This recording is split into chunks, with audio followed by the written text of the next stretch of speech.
Hello mga idol, nandito po tayo ngayon sa ating bagong customer.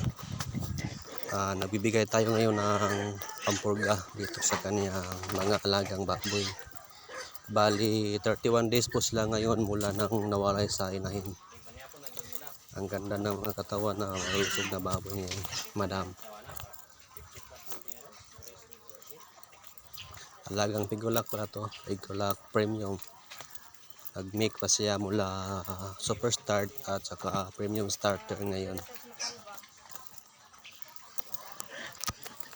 Maganda talaga yung Pigolak na feeds. So, kitang-kita naman sa mga katawan ng mga baboy ni Madam. Thank you mga idol. Please go like, comment, share, and follow.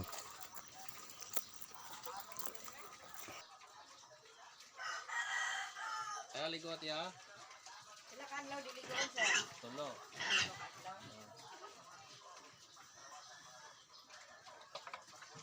Ato na balikan next week. Kay kami sa to. Huwag pa ni karon.